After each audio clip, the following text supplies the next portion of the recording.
Assalamualaikum warahmatullahi wabarakatuh. Alhamdulillahirabbil alamin. Wassalatu wassalamu ala Rasulillah. Rabbi shrah li sadri wa yassir li amri wahlul 'uqdatam min lisani yafqahu qawli. Alhamdulillah, bagaimana kabarnya Ananda sekalian? Ya. Jadi saya ucapkan selamat karena sekarang kalian sudah berada di kelas 12 di jenjang yang tertinggi, level tertinggi di jenjang SMA, yang dimana insya Allah setelah proses ini tidak lama kemudian kalian akan memasuki perguruan tinggi. Alhamdulillah, untuk pembelajaran PPKN kita pada video pembelajaran ini kita akan membahas tentang kasus-kasus pelanggaran hak dan pengingkaran kewajiban warga negara, ya, pada bab 1. Tujuan pembelajaran kita pada kesempatan kali ini ada 4, yaitu menghargai perbedaan yang merupakan anugerah Tuhan Yang Maha Esa dalam rangka penghormatan hak asasi manusia. Kemudian, tanggap dan proaktif terhadap berbagai pelanggaran hak dan pengingkaran kewajiban warga negara dalam kehidupan berbangsa dan bernegara. Yang ketiga, menganalisis nilai-nilai Pancasila terkait dengan kasus-kasus pelanggaran hak dan pengingkaran kewajiban warga negara dalam kehidupan berbangsa dan bernegara. Yang terakhir, menyajikan hasil analisis nilai-nilai Pancasila terkait dengan kasus-kasus pelanggaran hak dan pengingkaran kewajiban warga negara dalam kehidupan berbangsa dan bernegara. Oke, kita skip. Ya, yang pertama adalah makna hak dan kewajiban warga negara. Jadi kita masuk dulu di bagian konsepnya tentang apa makna dari hak dan kewajiban warga negara. Ketika ada hak, maka dia harus bersandingan dengan kewajiban. Begitu pula sebaliknya. Di sini kita lihat hak warga negara merupakan segala sesuatu yang harus diperoleh warga negara dari pemerintah atau negara. Segala sesuatu yang dimaksud di sini, apakah itu berupa perlindungan dari keamanan, ya, perlindungan akan keamanan, perlakuan adil di bidang hukum, ya, kemudian pemerintah menyiapkan sarana dan prasarana bagi setiap warga negaranya, seluruh warga negaranya. Kemudian, menurut Profesor Dr. Notonegoro, hak adalah kuasa untuk menerima atau melakukan sesuatu yang semestinya diterima atau dilakukan oleh pihak tertentu dan tidak dapat dilakukan oleh pihak lain yang pada prinsipnya dapat dituntut secara paksa olehnya. Jadi jelas ya, bahwa hak itu adalah kuasa untuk menerima, ya, atau melakukan sesuatu yang semestinya diterima dan seterusnya.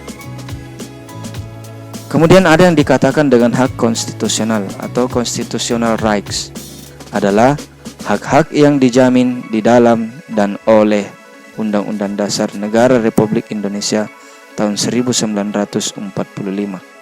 Di antaranya hak yang dijamin, ya, di dalam konstitusi kita, misalnya hak untuk memilih, ya, hak untuk dipilih, memilih pemimpin atau memilih wakil rakyat, atau bahkan ketika kita mempunyai kompetensi, maka kita berhak juga untuk masuk ke dalam dunia politik untuk dipilih, ya.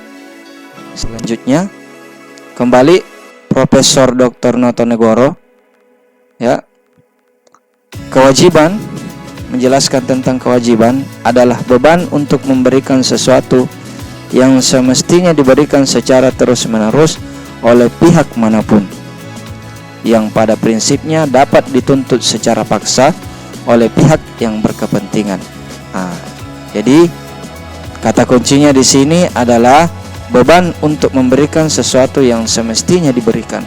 Artinya suatu hal yang harus kita laksanakan, ya. Ketika tidak kita laksanakan, maka akan memperoleh sanksi atau dapat dituntut secara paksa. Contoh misalnya, ya, kewajiban warga negara untuk membayar pajak, ya. kewajiban warga negara untuk patuh, taat, dan tunduk terhadap peraturan hukum yang berlaku dalam negara itu.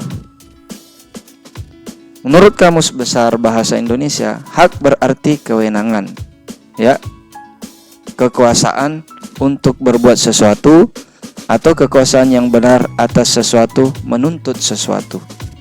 Ya, jadi hak berarti kewenangan atau kekuasaan untuk berbuat sesuatu atau kekuasaan yang benar atas sesuatu atau menuntut sesuatu. Bagaimana kemudian kewajiban? Kewajiban berarti keharusan atau sesuatu yang harus dilakukan atau segala sesuatu yang menjadi tugas manusia. Ya, sama dengan tadi ya. Ini menurut Kamus Besar Bahasa Indonesia. Nah, kemudian konsep atau pengertian warga negara. Menurut Kamus Besar Bahasa Indonesia, warga negara adalah penduduk dari sebuah negara yang berdasarkan keturunan, tempat kelahiran, dan sebagainya yang mempunyai kewajiban dan hak penuh sebagai anggota atau warga negara itu. Jelas ya? Hak dan kewajiban warga negara berarti kekuasaan yang benar atau sesuatu dan harus dilakukan oleh penduduk sebuah negara. Nah, sekarang kita masuk ke poin bagian atau poin B. Substansi atau dasar. Substansi itu adalah dasar. Substansi atau dasar hak dan kewajiban warga negara dalam Pancasila. Nah, sebagai dasar negara, ideologi bangsa, falsafah, serta pandangan hidup bangsa, Pancasila mengandung nilai dasar, instrumental atau pendukung, dan praksis pelaksanaan, dan nilai dasar ini biasanya disebut dengan nilai ideal. Ya. Nah, nilai yang terkandung dalam sila pertama adalah adanya pengakuan dan keyakinan bangsa terhadap Tuhan Yang Maha Esa. Jadi nilai sila yang pertama, ya, adanya pengakuan dan keyakinan bangsa terhadap Tuhan Yang Maha Esa. Ya. Jadi ketuhanan Yang Maha Esa, ya. Maka kewajiban kita, ya, dalam mewujudkan keyakinan kita terhadap ketuhanan Yang Maha Esa, tentunya sebagai umat beragama, katakanlah kita sebagai umat Islam, kewajiban kita, ya, wa ma khalaqatul jinna wal insa illa liya'budun. Tidaklah kuciptakan jin dan manusia kecuali untuk mengabdi kepadaku. Jadi kewajiban kita sebagai seorang hamba, sebagai seorang yang berketuhanan Yang Maha Esa dalam konteks agama Islam, yaitu wajib untuk beribadah kepada Allah. Ya. Nilai ketuhanan juga memiliki arti kebebasan untuk memeluk agama, menghormati kemerdekaan beragama, tidak memaksa atau berlaku diskriminatif, artinya membeda-bedakan antar umat beragama. Ya, tidak boleh dibeda-bedakan dalam artian perlakuan, ya. Ya, perlakuan kita. Jangan sampai kita hanya senang kepada si A yang beragama ini misalnya, beragama Nasrani misalnya. Kita tidak senang dengan si B karena dia beragama Buddha atau Hindu.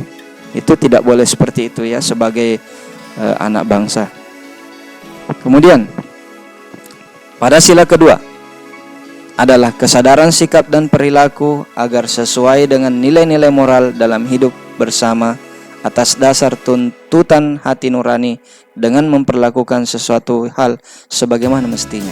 Ya. Jadi sila kedua, kemanusiaan yang adil dan beradab. Ya, kita harus berlaku adil dan beradab, ya, atas dasar tuntutan hati nurani dengan perlakuan sesuatu hal sebagaimana mestinya. Kemudian substansi yang ketiga adalah sila ketiga, berarti bahwa adanya hak menikmati berbagai hak asasinya tanpa pembatasan dan belenggu. Ya, pembatasan dan belenggu. Ya, adanya hak asasi manusia bergaul satu sama lainnya dalam semangat persaudaraan, serta pada dasarnya tiap individu dilahirkan merdeka serta mempunyai martabat dan hak-hak yang sama dengan yang lain. Persatuan Indonesia. Ya. Wa'tasimu bihablillahi jami'a wala tafarraqu. Begitu pula dalam Islam, kita dianjurkan, diperintahkan orang-orang beriman untuk bersatu, ya, wa'tasimu bihablillahi jami'a. Kemudian substansi yang keempat, kerakyatan yang dipimpin oleh hikmat kebijaksanaan dalam permusyawaratan perwakilan. Kandungannya yaitu sebagai warga negara kita memiliki hak untuk mengeluarkan pendapat, berkumpul, ikut serta dalam pemerintahan, dan berkewajiban mengedepankan pengambilan keputusan secara musyawarah. Dan yang terakhir, substansi yang kelima, kita berhak dilindungi dan mendapatkan jaminan sosial. Dengan demikian, kita mendapatkan hak milik, mendapatkan pekerjaan, perlindungan, dan kesehatan. Ya, jadi keadilan sosial bagi seluruh rakyat Indonesia. Kemudian Pancasila sebagai dasar negara menjiwai tiap peraturan perundang-undangan yang berlaku di Indonesia. Apakah itu perundang-undangan tentang hak asasi manusia? Apakah itu perundang-undangan tentang lalu lintas? Apakah itu undang-undangan tentang perlindungan anak? Apakah itu perundang-undangan tentang perdagangan? Dan seterusnya dan seterusnya. Seluruh peraturan perundang-undangan yang ada di Indonesia semuanya dijiwai oleh nilai-nilai Pancasila yang ada pada setiap silanya yang telah kita bahas tadi. Kemudian nilai praksis merupakan bentuk konkret atau bentuk yang nyata dari nilai-nilai pendukung atau nilai-nilai instrumental dalam kehidupan sehari-hari. Nilai praksis senantiasa berubah dan berkembang sesuai zaman dan perubahan dalam masyarakat. Ya, saya kira untuk pembahasan bagian C ini kita akan pelajari di pertemuan selanjutnya. Saya kira hanya ini yang dapat kita pelajari untuk sementara.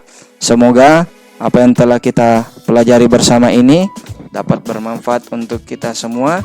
Saya ingatkan bahwasanya jangan pernah bosan-bosan untuk mau belajar PPKN. Belajar PPKN itu mengasihkan. Belajar PPKN itu merupakan salah satu wujud kecintaan kita kepada bangsa dan negara kita, yaitu Negara Kesatuan Republik Indonesia. Kita tutup dengan ucapan hamdalah dan doa kafaratul majelis. Alhamdulillahirabbil alamin. Subhanakallahumma wa bihamdik asyhadu an la ilaha illa anta astaghfiruka wa atubu ilaik. Assalamualaikum warahmatullahi wabarakatuh.